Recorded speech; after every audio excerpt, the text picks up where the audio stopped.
إنها ليلة من ليالي فصل الشتاء في قرية هادئة بالقرب من تكريت. الجيوش الأمريكية تتقدم مستفيدة من الظلام الذي يلف المكان. هدفهم هو الرجل الذي يطلقون عليه لقب السلبستوني. وبعد 8 أشهر ها هم يعثرون عليه أخيراً في حفرة بائسة تحت الأرض. إليكم قصة تهرب صدام حسين وعائلته من مطاردة أقوى عناصر الائتلاف. إنها قصة الوحشية والثأر والخيانة التي أودت بحياة نجليه اللذين قضيا تحت وابل من القذائف، فضلاً عن خيانة الديكتاتور نفسه من قبل أقرب الأشخاص له.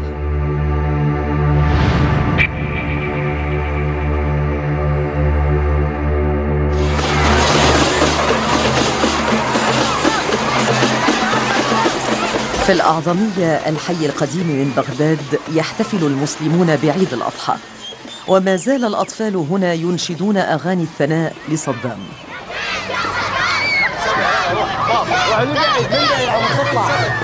ما زال معظم سكان الأعظمية يدعمون صدام، وما زالت مخاوفهم من الحرب حاضرة في قلوبهم، وما زالت جدران المساجد تحمل بصمة الهجوم الذي شنه الأمريكيون لإلقاء القبض على صدام.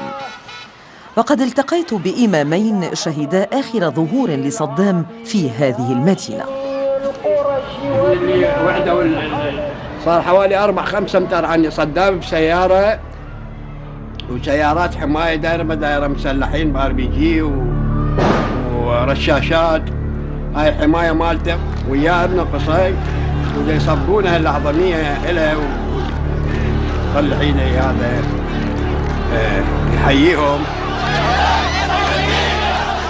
تم التقاط هذه الصور الأخيرة التي ظهر فيها صدام في شوارع بغداد في 9 من شهر نيسان إبريل من العام 2003، حين كان صدام يحيي الجموع محاطاً بحرسه المخلصين والداعمين الأوفياء له.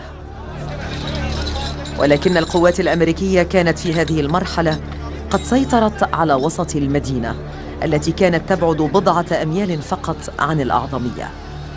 وقد تم التقاط الكثير من الصور المختلفة هنا لتجسد سقوط حكم صدام. هذا الجمع يرى في صدام شخصاً كريهاً استولى على حكم العراق وجعل الخوف يسيطر على أبنائها طوال 30 عاماً.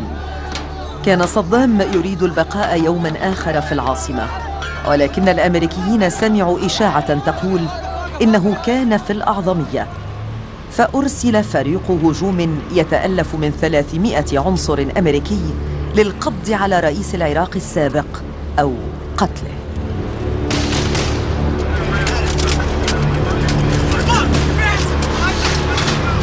في فجر اليوم التالي شنوا هجوماً على الموالين لصدام والمختبئين في مسجد الأعظمية، ودارت بين الجيوش الأمريكية وأولئك العراقيين معركة حامية.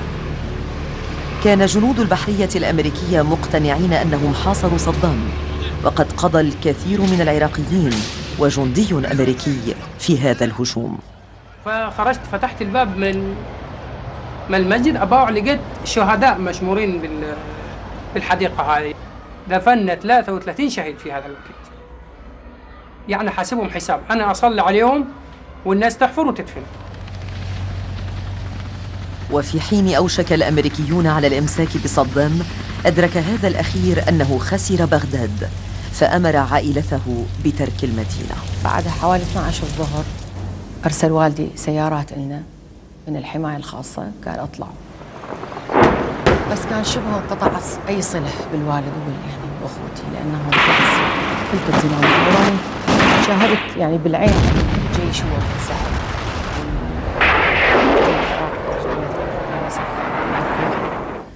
ويتلفت يعني على صفاحها، والصواريخ أصبحت تقع على يميننا ويسارنا، يعني أقول لك ما تبعد 50 متر 100 متر. صعدنا بسيارات صغيرة، عني سلاحي وياي، خليت سلاحي بين رجلي.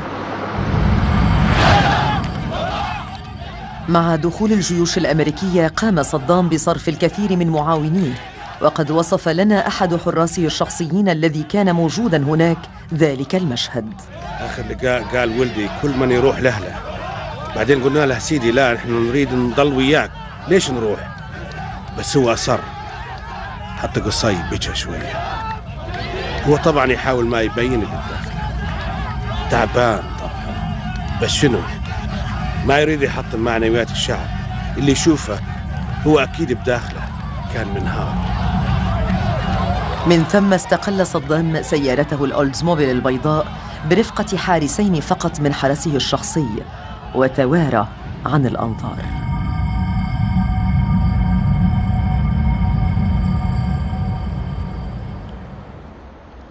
وهكذا انتهى حكم صدام، وتشتتت عائلته. وقد سقط اليوم قصرهم الواقع في ضواحي بغداد بعد أن كان هدفاً لقذائف وصواريخ قوات التحالف في الهجوم العسكري الأول في تلك الحرب.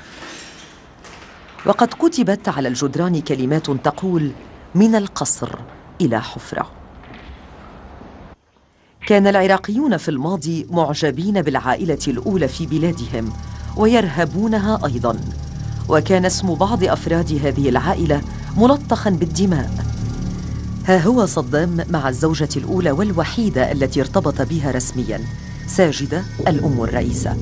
وقد أنجبت له عدي وقصي الخلفين اللذين قام صدام بتقليدهما أعلى المناصب، ولكن جشعهما وقسوتهما جعلا الشعب العراقي يكرههما. هلا كانت ابنة صدام الصغرى تكبرها رنا ورغد. لم يكن صدام في منزله عندما استهدفته صواريخ قوات التحالف، وقد صوب الأمريكيون صواريخهم نحو هدف مهم في تلك الليلة، وهو سقيفة في أرض القصر. وكانت جيوش قوات التحالف تجهل محتوى تلك السقيفة، وأنها كانت معدة لمساعدة صدام في الهرب. اصطحبني علي البالغ من العمر 8 أعوام لرؤية سر اكتشفه. لقد وجد علي صناديق محترقة في مبنى من الدبش. هذا هو المكان إذن الذي وجدت فيه الدولارات. قبل يومين من اندلاع حرب العام 2003 في العراق، طلب صدام $1,000,000 من المصرف المركزي، ويبدو أن هذه الدولارات هي جزء من ذلك المبلغ. هي مع صدام وأنا جيت أدور بالمطرحة ولقيت محترقات، لقيتهم بالسيارة ويوميا. كانت الغنيمة مخبأة داخل عربة للنفايات، وقد كانت جزءاً من مؤونة مخصصة لشراء الأشخاص والأسلحة في حال خسر صدام معركة البقاء في السلطة. خلال الحرب نجا صدام من محاولات اغتياله على يد قوات التحالف، وذلك بتنقله بين سلسلة من المنازل الآمنة، وكانت هذه إحدى الفلل التي استعملها. لقد أثار الظهور المفاجئ لمولد إضافي ومجموعة من خطوط الهاتف شكوك الجيران. التقى صدام بوزراء الحرب هنا عندما بدا له أنه ما زال ممكنا التمسك بالسلطة، ولكن كان عليه الفرار في غضون أيام. وعندما غادر صدام بغداد في 10 من شهر نيسان إبريل، ذهب حراسه الشخصيون إلى غرفة محصنة تحت الأرض في ديالى الواقعة في الضاحية الشمالية للمدينة. بقي هنا في هذه الغرفة المحصنة إلى أن تم اكتشاف أمر بعض السعاة والمراسلين. ومن كان أولئك الرسل أو السعاة؟ كان ابن أخي زوجته، وكان يلعب دور المرسال بينه وبين زوجته. وكان يحمل له الرسائل؟ نعم، كان يحمل له الرسائل، وكانوا يستعملون أيضا هواتف الاتصال عبر الأقمار الاصطناعية، وتم استعمال هذه الأجهزة بكثرة خلال الفترة الأولى لاختفاء صدام. ألم يكن من الخطر استعمال تلك الهواتف؟ كان ذلك خطرا جدا، وقد أصبح بغاية الخطورة.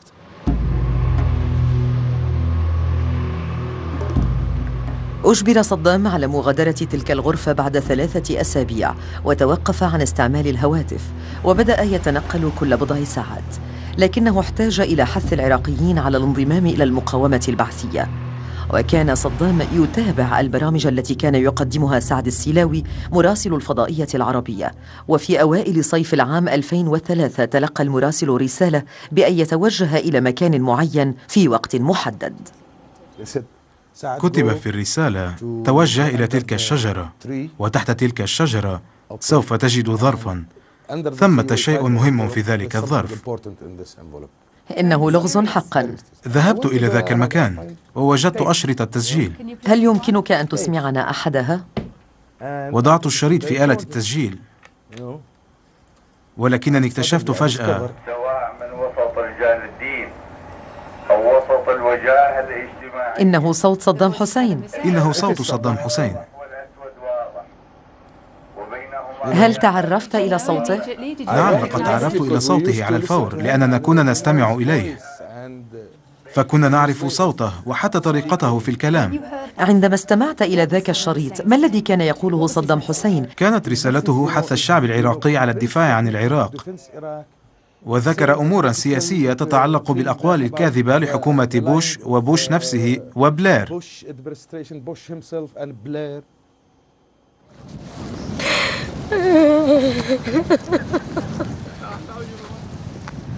ولكن من كان يكذب في تلك الفترة كان صدام، بإنكاره الجرائم التي اقترفها نظامه بحق البشرية، حيث تم اكتشاف مقابر جماعية في الكثير من الأراضي العراقية، فكانت دليلاً على المذابح التي نفذت بحق مئات الآلاف من العراقيين بناء على أوامر أصدرها صدام وأتباعه السياسيون.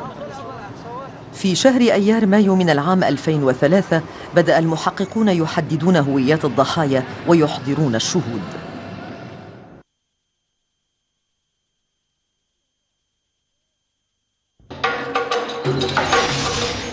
صدام الذي كان يخضع لملاحقة قوات التحالف توجه في الربيع إلى مسقط رأسه تكريت، الواقع ضمن ما يسمى بالمثلث السني في وسط العراق. وقد سلكنا الطريق نفسه لنرى من هم الأشخاص الذين قدموا المساعدة لصدام في تلك المنطقة البعثية الواقعة وسط العراق. كنا نعي أن ذلك المكان يضم الكثير من المقربين إلى صدام حسين على الصعيدين العشائري والعائلي، لذا عندما جئنا إلى هنا أول مرة فهمنا أن ذاك المكان هو مركز الدعم له، وظلت تصلنا معلومات استخباراتية تفيد أنه ما زال حيا وناشطا. حاولت أجهزة الاستخبارات التابعة لفرقة المشاة بقيادة المقدم ستيف راسل وضع يدها على أماكن وجود صدام لإيجاد ابنيه وموظفيه الرئيسيين، واستطاعت تلك الأجهزة تحقيق أول انتصار لها في غضون شهر، فقد قاد مخبر الجنود الأمريكيين في حزيران يونيو إلى مزرعة محلية وقال لهم أن يبدأوا بالحفر.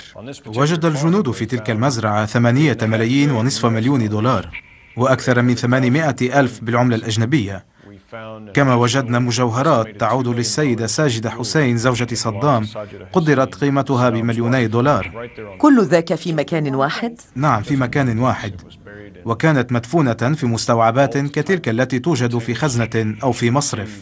هل راودتك أي أفكار حينها فاعتقدت مثلا أن تلك الأموال والمجوهرات كانت مدفونة هناك من أجل دعم المقاومة؟ قامت وحدات أخرى بالاستيلاء على مستوعبات مماثلة أيضا تتميز بالشكل نفسه، وبدا من الواضح لنا أنه تم دفن الكثير من الأموال بهذه الطريقة. استعمل الأمريكيون الأموال التي عثروا عليها وخصصوا مكافآت للأشخاص الذين يساعدونهم في إلقاء القبض على صدام ونجليه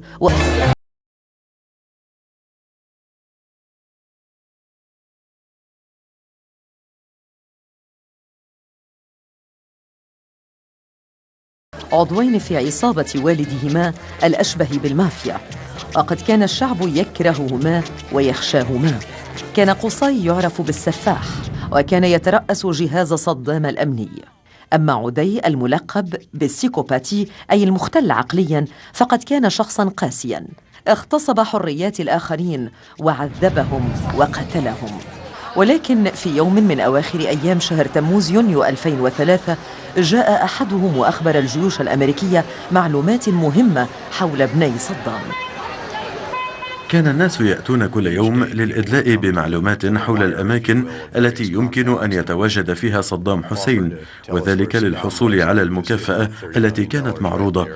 كان هذا إذن مصدرا آخر يساعدنا في تحديد أماكن تلك الأهداف، ولكننا كنا نشك في صحة المعلومات التي كانت تصلنا ونخضعها للاختبار للتحقق من صحتها، ولكن الفضل في إلقاء القبض عليه أخيرا يعود إلى ضابط رفيع المقام اكتشف أمرا غريبا. المعلومات التي أدلى بها الناس أوصلت ضابطا إلى نتيجة مذهلة، وهي أن ابني صدام كانا يقيمان معه في مكان ما في المدينة.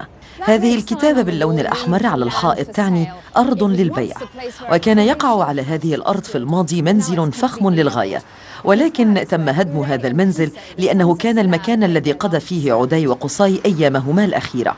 لقد كان ابنا صدام يعيشان إذن أمام أعين الأمريكيين، وقد قام الشخص الذي استضافهما باستخدام مولد إضافي في منزله وازداد شراؤه للطعام. كان مالك ذاك المنزل الذي استضاف ابني صدام شخصا تربطه علاقة بعيدة بعائلة صدام، وهو نواف زيدان، وقد كان هذا الأخير الشخص الوحيد الذي كان على علم بهوية ضيفيه. يصور شريط مصور نواف زيدان يضع كوفية على رأسه ويرحب بمجموعة من حرس صدام الشخصيين.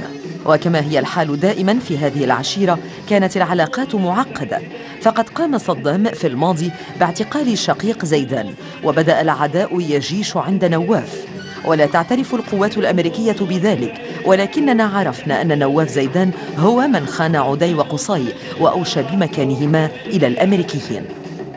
ما كان جوهر ما قاله لكم المصدر؟ لقد قال لنا ذلك المصدر أين كانا وما الذي كانا يفعلانه والتدابير الأمنية التي اتخذاها، أي أننا علمنا عنهما كل شيء. ولما قال لك ذلك؟ ما هي الفائدة وما الذي حفزه؟ لابد أن مبلغ 30 مليون دولار يساعد في تحفيز أي شخص. عند فجر 22 من شهر تموز يوليو من العام 2003 قامت قوات أمريكية بمساعدة وحدات من الفرقة المجوقلة 101 بتطويق كل المنازل التي كانت تحيط بمنزل زيدان. صار تقريبا 6:30 7 إلا ربع، لو شفنا سيارات جت وقفتين طبقت، قلنا يجوز تفتيش على السلاح. دقوا الباب على نواف، ما حد ما فتح الباب. بعد الحكي السيارات طالعه على البيوت، ظلوا يدقون الباب ما فتح، صار تقريبا صوت اطلاقتين نار. كانت هذه المرة الأولى في جملة العمليات التي قمنا بها التي يرد علينا فيها شخص محاصر من مكانه. إذن علمتم أن الأمر كان جديا وأن الأشخاص الموجودين في المنزل كانوا عازمين على القتال. نعم، لقد كانا يملكان ما يشبه الترسانة في الداخل، وكان منزلا قويا. صار الضرب على البيت، سلم نفسك، كان يصيح بالسماعة سلم نفسك رجب، سلم نفسك سلم نفسك، ما حد ما يجاوبهم، يصير يطلق نار عليهم. صارت المقاومة بيناتهم. لقد قمنا بإعداد المكان عبر استعمال المسدسات وإطلاق النيران التي اعتقدنا أنها لن تقتلهما، ولكنها قد ترعبهما إلى حد أنهما قد يستسلمان، ولكن هذا لم يحصل أبدا. وقررنا أخيرا أننا لن نخاطر بحياة أي أمريكي، وقررنا شن هجوم عليهما.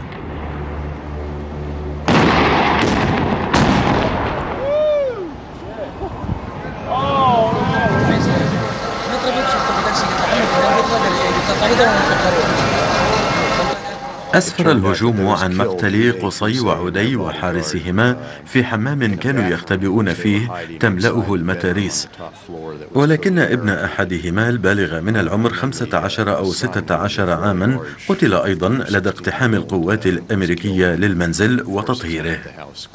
هذا هو ابن قصي؟ نعم. وهل كان من الضروري قتل فتى لم يتجاوز سنه 14؟ لم ننوي القيام بذلك، ولكن الجنود دخلوا غرفة واجهوا فيها طلقات نارية وجرح 3 عناصر بينهم، لذا قاموا بإطلاق النار، ولكنهم لم يكونوا يقصدون قتل ذاك الفتى بالذات. لم نتعمد قتله قط. هذه صورة لمصطفى وهو يرتدي ملابس سوداء ويتلقى درسا في استعمال الأسلحة من والده. لذا من الواضح أن مصطفى لم يكن يجهل استعمال الأسلحة، وربما هدد الأمريكيين أو لم يهددهم، ولكنه لقي حتفه في كلتا الحالتين. لقد تسبب خبر وفاة قصي بالقليل من الأسى، ولكن خبر وفاة مصطفى حث غضب الكثير من العراقيين الذين قاموا برمي الحجارة على القوات الأمريكية. ويقول الأمريكيون إن بعض المتظاهرين أطلقوا عليهم النيران، ولكن الناس هنا ينكرون ذلك.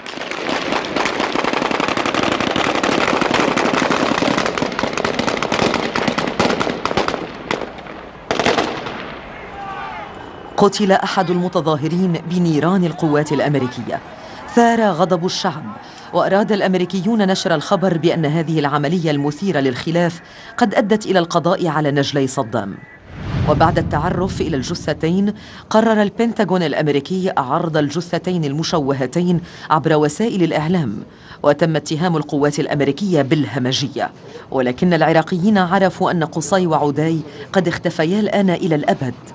أما الخائن الذي أدلى بمكان تواجدهما فقد شوهد للمرة الأخيرة في الموصل يراقب من سيارته العملية الأمريكية. بعد ذلك اختفى هو وعائلته. دفن نجلى صدام في مقبرة للعائلة بالقرب من تكريت، وقد راقبت قوات التحالف مراسيم الدفن. ويقول أحد حرس صدام الشخصيين إن صدام قصد المقبرة في الليلة التي تلت مراسيم الدفن. ورا الدفن ناس من هالمدينة شافوا إنه صدام حسين أجر القبر وهي مجموعة من الحماية. رب العالمين اللهم لنا ولوالدينا وجماعة الحاضرين والديهم. يعني ما عرفوهم، حتى إنه السيارة ما معروفة. فاجأ وقرأ الفاتحة وبكى. كان على القبر علم، ورا ما قرأ الفاتحة وشال العلم ورجع وبكى عليهم. مع القضاء على ابني صدام بدا القضاء على أس البستوني أمرا ضروريا. واكتشفنا ذات يوم في مقر الاستخبارات الرئيسي أن تكريت كانت دائما مأوى للبعثيين المتطرفين، وقد تعرضت تلك المدينة إلى قصف بالصواريخ بدأ في الصيف الماضي من العام 2003. وكانت قوة المقاومة تتضاعف، وازدادت خسائر الجيش الأمريكي. وعرف الأمريكيون أن فرض الأمن في هذه المنطقة وإيجاد صدام هما أمران مرتبطان ببعضهما، وقد كانت النيران تطلق من قبل الأشخاص أنفسهم الذين كانوا يحمون الرئيس السابق.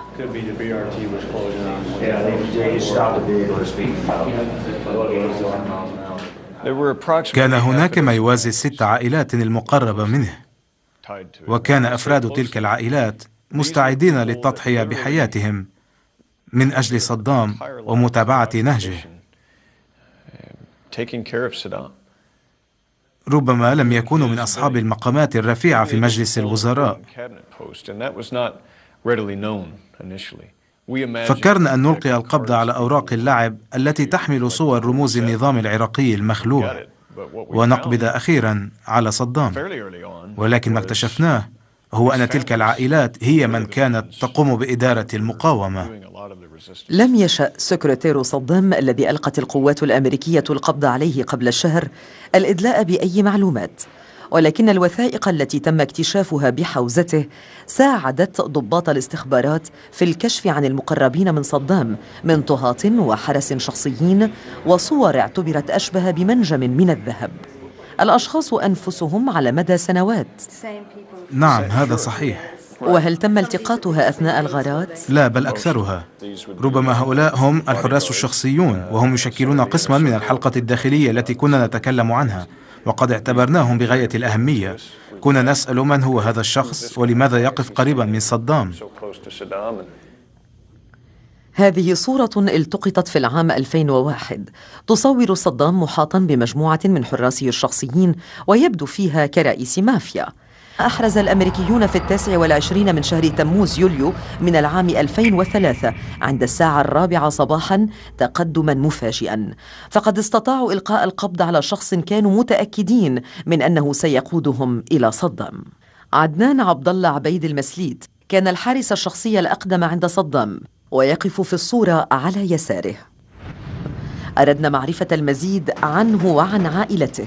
وفي مجمع سكني في تكريت كانت جدرانه المشظاة شاهدة على الغارات الأمريكية التي شنت عليه التقيت بمجموعة من التكريتيين يعرفون عائلة المسليت جيدا، وقد أخبروني أن تلك العائلة كانت على صلة قرابة بعائلة صدام، وأن عدنان و3 من أقربائه على الأقل هم من حرس صدام الشخصيين. والعائلة حقيقة اللي كانت لها ثقلها بالمنطقة، يعني معروفين بالأخلاق، متزنين، ما عندهم اعتداء على أحد، يعني بالنسبة لردمان وأخوته أنا. لقد كانت هذه العائلة إذن قسما من حراس صدام الشخصيين، يعني جزء من الحماية الخاصة وموقفين عملهم مع صدام حسين، يعني متفرغين عوائلهم وهذا بالمنطقة. خضع عدنان للاستجواب، ولكنه رفض أن يدلي بمكان وجود صدام. وفي شهر آب أغسطس أصدر الأمريكيون صوراً فوتوغرافية لصدام. ظهر صدام في بعض منها متنكراً في زي تقليدي وشعر رمادي وغياب الشاربين. وعلم الأمريكيون أن صدام تخلى عن طريقة تنقله التقليدية وبات يستعمل سيارات الأجرة السيئة الحال. في البدء كنا نتوقع أن نلقي القبض عليه وهو يتنقل في موكبه المعهود الذي يتألف من 4 إلى 5 سيارات، ولكن قيل لنا إنه لم يعد الوضع كذلك، فقد بدأ يستخدم سيارات الأجرة ويتنكر في زي راع، وقد أصبح لديه لحية يغزوها الشيب، وما إن كان يبلغ مكانا ما حتى تقوم شبكة من المخابرات بتحذيره من القوات الأمريكية. كان صدام على أراضٍ عائلية عشائرية، فقد قام بالكثير من الأعمال الخيرة والحسنة مع التكريتيين، وقد فرضت فرقة المشاة الرابعة قبضتها الحديدية على تلك المنطقة بنشرها ما يقارب 25,000 جندي في كافة أنحاء تكريت. ولكن لم يشأ أي عراقي من تلك الأنحاء أن يشي بصدام، أكان ذلك بسبب الخوف أو التعاطف معه. ويبدو من الغريب جدا أن يكون صدام قد اختبأ على مدى شهور طويلة هنا في تكريت، المكان الذي احتوى على أكبر عدد من الجنود الأمريكيين في العراق، ولكنه نجح في الاختباء بمساعدة الكثير من العائلات التي بقيت وفية له والتقاليد العربية المقدسة التي تقضي بتقديم الملاذ والترحيب بحفاوة بأي ضيف.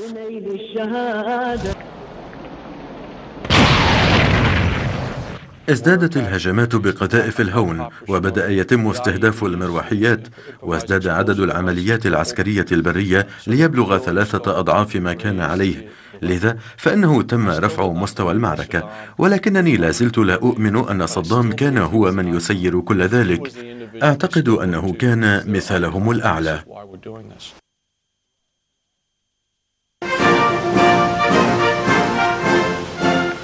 كان صدام يسخر من حكومة بوش. لقد مضت الآن 4 أشهر منذ أن أعلن الرئيس بوش في وقت مبكر نسبياً أن الحرب قد انتهت بعد أن اعتبرها حرباً مبررة. لقد انتهت عمليات القتال الكبرى في العراق، وقد انتصرت في هذه الحرب القوات الأمريكية والقوات المتحالفة معها. ولكن عدد الجنود الأمريكيين الذين لقوا حتفهم في شهر أيلول سبتمبر فاق عدد أولئك الذين قضوا أثناء الغزو. ماذا عن الأسلحة أيها الرئيس؟ ماذا عن أسلحة الدمار الشامل؟ وخضع توني بلير للضغط أيضا، فبعد 6 أشهر لم تظهر أي من أسلحة الدمار الشامل. ما هو نوع رسائل السلطات العليا حول أهمية إلقاء القبض على هذا الرجل؟ عدم الاستعجال. لم يكن هناك من ضغط للقبض عليه. كانت تطرح علينا أسئلة من قبيل ما الذي تسمعه أو ما الذي تعرفه، ولكن لم يكن هناك أي ضغط معين كعليكم أن تلقوا القبض على صدام، هذا أمر بغاية الأهمية من أجل هدفنا. لا ضغوط؟ لا، لم يقل لنا أحد يوما ما الذي تفعلونه أو لما لم تقبضوا عليه بعد، أو علينا أن نلقي القبض عليه في الحال. مع حلول خريف عام 2003 شكل البنتاغون وحدة سرية هي تاسك فورس 121 أو القوة الخاصة 121، وقد استعملت وكالة الاستخبارات المركزية والقوات الخاصة المراقبة الإلكترونية والموظفين السريين في العراق بحثاً عن خيوط يمكن أن تقودهم للكشف عن مكان صدام. كانت كل من لندن وواشنطن تمارسان الكثير من الضغوط على قوات التحالف هنا، لكي تبذل جهدها في العثور عليه. وقبل 2.5 أو 3 أشهر من اعتقاله تشكلت قوات خاصة هنا لم يكن عليها إلا ملاحقة صدام لإلقاء القبض عليه. ومع استمرار فصل الخريف وجدت الجيوش الأمريكية في تكريت أشخاصاً ضجروا من أعمال العنف فباتوا مستعدين لإعطاء معلومات. قام قائد الفرقة الأولى وهو ضابط معروف بصلابته وعناده بتصعيد الغارات، وكان الكولونيل هيكي مؤمناً بأنه يقترب شيئاً فشيئاً من صدام. هل مررت بأوقات اعتقدت فيها أنك بت قريباً من صدام؟ نعم، حصلت معي حوادث اعتقدت فيها أننا أصبحنا على مقربة منه. على بعد ساعات؟ يمكنني أن أعطيك مثلا، وهو أنني شعرت في أوائل فصل الخريف أننا كنا على بعد 3 أو 4 ساعات منه، ولكن ذلك كان أشبه بالشعور الذي يراود الجنود بعد فترة، ولكنني شعرت في تلك الليلة أننا قريبون جدا وأن ما أشعر به منطقي. إلى جانب تصعيدها الغارات الوحشية، عمدت الجيوش الأمريكية أيضاً إلى زيادة قوة الأسلحة المستعملة، فاستعملت القذائف والدبابات لتدمير المنازل الآمنة حول تكريت، والتي اعتبر سكانها من أفراد المقاومة. ومع بداية شهر تشرين 2 نوفمبر أصبح صدام تحت الحصار، فقد تم تطويق مسقط رأسه ومركز سلطته، واستهدف حراسه الأوفياء، وبدأ الشرك يضيق يوما بعد يوم. انفجرت المظاهرات في كافة أنحاء المثلث السني، وعبر المتظاهرون عن دعمهم لصدام. وعرفت الولايات المتحدة الأمريكية أن صدام كان يظهر سرا في بعض هذه المظاهرات، وكانت المقاومة تحاول مساندة الرئيس الصوري الذي أوشك على السقوط.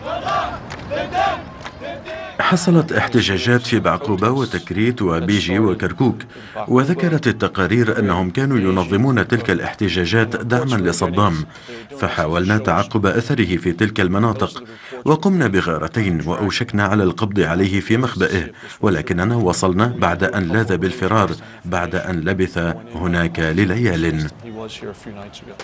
في أوائل شهر كانون الأول ديسمبر من العام 2003 بثت الفضائية العربية رسالة أخيرة للرئيس العراقي أظهرت كم أصبح منعزلا عن الواقع. هذه هي رسالته الأخيرة المكونة من صفحتين التي كتبها قبل 10 أيام من إلقاء القبض عليه. وكيف حصلت عليها؟ وصلت إلى مكتبنا عبر الفاكس. وهل هي مكتوبة بخط اليد؟ نعم، بخط اليد. وهل أنت متأكد؟ هذا هو التوقيع. التوقيع؟ نعم، وهو يبدو مرتبكا هنا، وإذا نظرت إلى هذا إذن بدا مضطربا. نعم، كان مضطربا.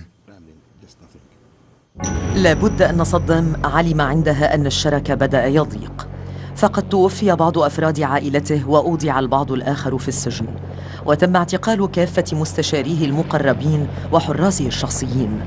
لم يعد زعيم مقاومة، بل أصبح شخصاً فاراً ملاحقاً.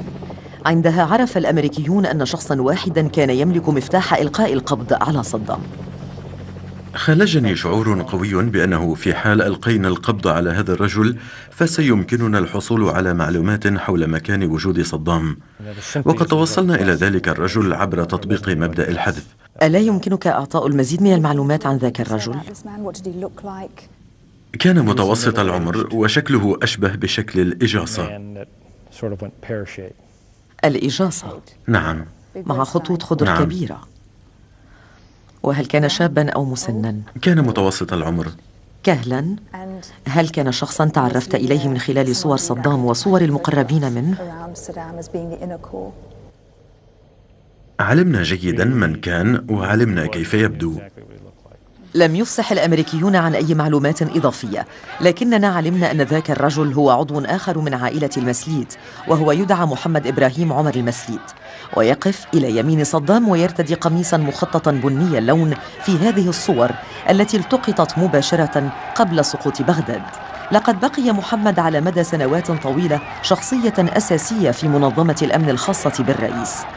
لقد كان محمد على اطلاع دائم بتنقلات الرئيس صدام، وكان الشخص الوحيد الذي كان يعرف أين يوجد صدام في وقت معين وبرفقة من. في ليلة 12 من أيلول ديسمبر من العام 2003 شنت القوات الخاصة الأمريكية غارات على المثلث السني، وقد قادتها هذه الغارات إلى منزل في بغداد، حيث تم إلقاء القبض بشكل غير متوقع على محمد المسليت. استغرق الاستجواب ساعات قليلة، قام في نهايتها المسليت بخيانة صدام. إذن وجدتم المصدر الذي أعطاكم الخيط الأخير. لم أكن هناك، لذا لا يمكنني الإجابة على هذا السؤال. لدينا أشخاص معينون للقيام بذلك. هل تم استعمال القوة؟ لا، لم تستخدم القوة. لأن الكثير من العراقيين يقولون إنه تعرض للتعذيب. لا أعتقد أنه تم تعذيبه. أنا متأكد أنه لم تمارس أي أعمال عنف. وماذا قال لكم؟ قد دلنا على المكان الذي لبث فيه صدام خلال الساعات القليلة السابقة، وقال إذا ذهبتم إلى هناك الآن ستجدونه. في غضون ساعات قليلة كانت وحدة الكولونيل هيكي في طريقها إلى ذلك المكان لإلقاء القبض أخيراً على المطلوب رقم 1 صدام. توجه هيكي ورجاله برفقة القوات الخاصة الأمريكية في الظلام نحو قرية الدوحة وضواحي تكريت. كان ذلك المكان مقر الكثير من العشائر التي كانت على علاقة بصدام. قال المخبر للقوات الأمريكية إن الرئيس السابق قد يكون في أحد المبنيين في مزرعة يطلق عليها اسم وولفرين 1 و2. أدركنا أنه علينا تفتيش ذلك المبنيين بسرعة لنرى ما إذا كان باستطاعتنا العثور على ذلك الرجل، ولكننا شككنا أن يكون هناك دهليز أو نفق في مكان ما في بساتين النخيل مباشرة خلف المزرعة. كانت المسألة فقط العثور على ذلك الرجل، ولكننا لم نعثر على أي أثر له هناك. وفيما رحنا نمشي في بساتين النخيل رأينا رجلين يفران. كان هذان الرجلان عضوين في العشيرة التي ينتمي إليها صدام، وكانا يملكان تلك المزرعة. أحدهما كان الطاهي الذي كان يعمل في قصره، والثاني أحد سائقيه. احتل رجال الكولونيل هيكي بساتين النخيل، فيما تقدمت القوات الخاصة باتجاه كوخ يقع قرب النهر. وفي الساعة 8:30 من تلك الليلة عثروا على صدام في حفرته. إذن هذا هو المكان. هذا هو المكان، الجناح الرئاسي. الجناح الرئاسي؟ نعم، ها هو المطبخ هنا، ولابد أن هذه غرفة النوم. وماذا اكتشفتم تحت هذا المكان المغطى بالقماش المشمع؟ وجدنا مطبخا هناك، وهنا وجدوا المال. ماذا تعتقد إذن؟ أنه كان يعيش هنا؟ نعم، وتلك كان يعيش الحفرة هنا. كان يستعملها حين كان يشعر بالخطر؟ نعم، وهذا هو المكان الذي وجدناه فيه، كان داخل هذه الحفرة، وقد قمنا بطمرها منذ ذلك الوقت. قام جنود أمريكيون من القوات الخاصة السرية بإلقاء القبض على صدام في تلك الحفرة بعد تعقب دام عدة أشهر. قاموا بنشر صور ومعلومات على الإنترنت على الرغم من وجود قوانين عسكرية تحظر الإعلان عن أي عمليات خاصة. وماذا قال؟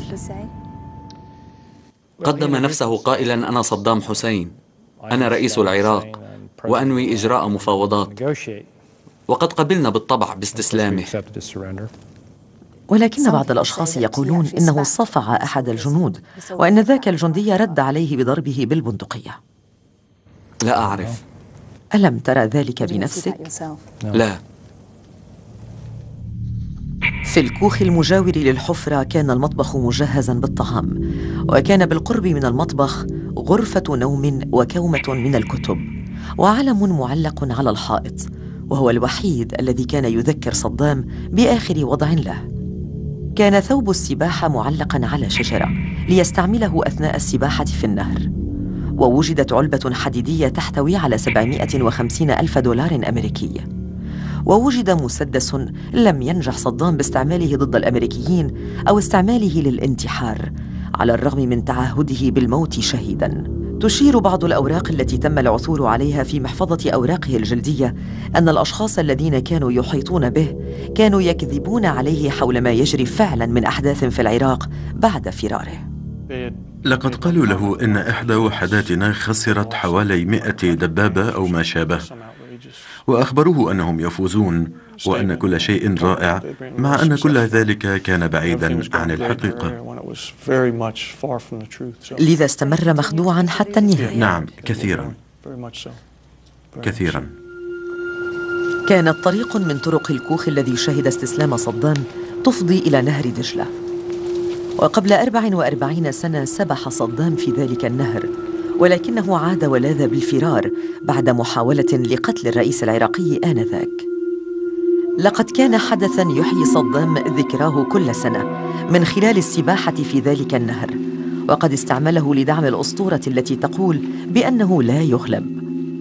لكن تم إلقاء القبض عليه الآن على بعد أميال قليلة من المكان الذي ولد فيه ومن المكان الذي تم دفن ابنيه فيه.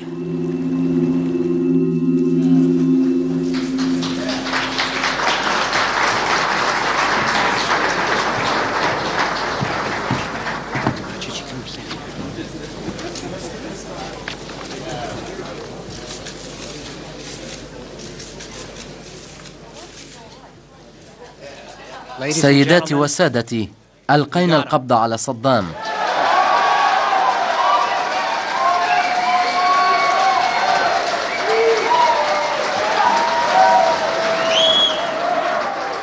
كان وزير خارجية عراقي أسبق قام صدام بنفيه حاضراً لحظة الإعلان عن القبض على صدام. ما إن قال السفير بريمر لقد ألقينا القبض عليه، حتى عمت الفرحة المكان وبدأ الناس يبكون.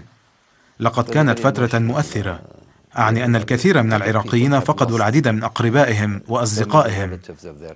لقد مر العراق بمرحلة عسيرة، مرحلة صعبة جدا. شوهد صدام يخضع للفحوصات الطبية في بث تلفزيوني مهين، وكان هذا العرض المخزي الثاني لعائلة حسين بعد العرض السابق لجثتي نجلين.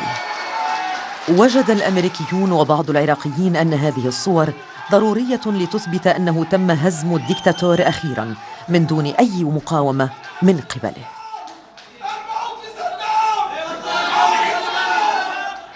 لقد قال كثيرون من العراقيين إنه كان يجدر به الانتحار أو حتى المقاومة كما فعل نجلاه.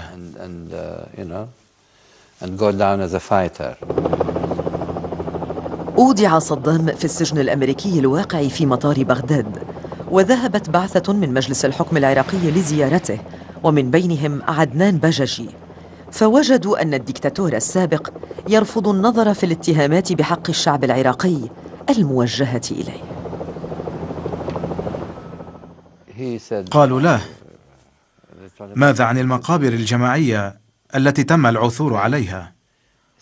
فأجاب أنه يعتقد أن من دفنوا فيها هم إما مجرمون أو فارون من الخدمة العسكرية، لذا لم يبدو لنا نادما ولا آسفا.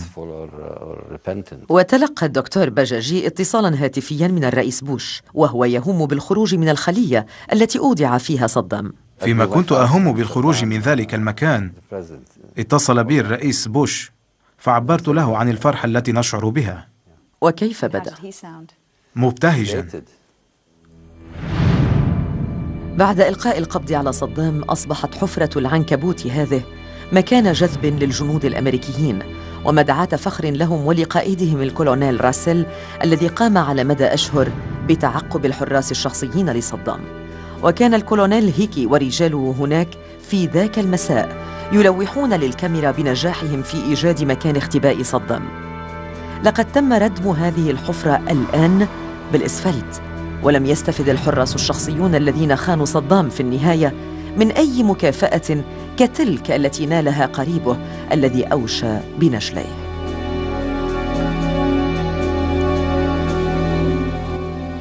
كانت هناك مكافأة بقيمة 25 مليون دولار، فمن سيحصل عليها؟ لا أعرف، ولكنني لا أعتقد أن أحدهم سيحصل على هذا المبلغ. أعتقد أن الخزانة الأمريكية وفرت المبلغ. لأنكم اعتقلتم المصدر أيضا؟ المصدر له ماضٍ مشبوه، لذا فإنه لن يحصل على المكافأة.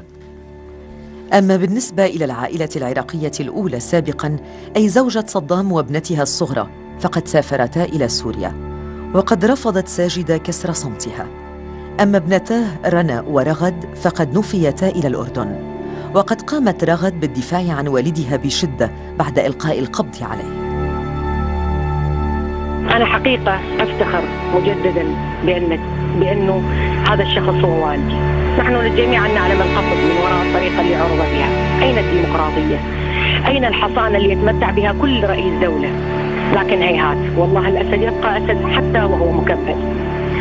هل تعتقدين أنهم كانوا يستطيعون الإمساك به لولا تخدير؟ على الرغم من سجن صدام، لم يتم الكشف عن الأعمال الوحشية التي مارسها في عهده بحق الشعب العراقي على مدى 3 عقود. وكان من المتوقع أن تنقضي شهور لا بل سنوات قبل أن يتواجه صدام مع متهميه. لقد عمل جيش التحالف جاهداً لإلقاء القبض على رجل ارتكب جرائم بحق البشرية، ولكن في حال تمت محاكمة صدام دولياً فإنه سيتم توجيه العديد من الأسئلة القاسية للعديد من الدول بما فيها بريطانيا والولايات المتحدة. يجب أن يكون هناك محاكمة على الصعيد الدولي تطرح فيها أسئلة حول صدام، لما سمح له بالقيام بتلك الأعمال الوحشية، ولما سمح له بالبقاء في منصبه طوال هذه الفترة. يبدو أن البلدان الغربية ستكون محرجة أيضاً. أظن أنه ستطرح أسئلة على الكثيرين. وفيما ينتظر صدام الحكم بمصيره الذي قد يصل إلى عقوبة الإعدام، ما زال يرفض الإدلاء بأي تصاريح، ولكنه ما زال يتكلم كرئيس للعراق. كيف كان انطباعك بعد أن زرته في تلك الخلية؟ ما رأيك؟ يمكنك أن تتخيلي نوع الأفكار التي تداعت في ذهنه. أعني أن يرى نفسه في تلك الحالة هو أمر قاس فعلا، ويذكرنا بروايات شكسبير والرومان. وعندما انتهينا سألنا: هل هذا كل شيء؟ كما لو كان يتوقع منا شيئا آخر. ربما كان يتوقع أن يحكم في محكمة صورية لا تراعى فيها مبادئ القانون والعدالة، كما فعل هو في فترة حكمه حين كان يحكم على الناس بإعدامهم رميا بالرصاص لمجرد أنهم لم يعجبوه.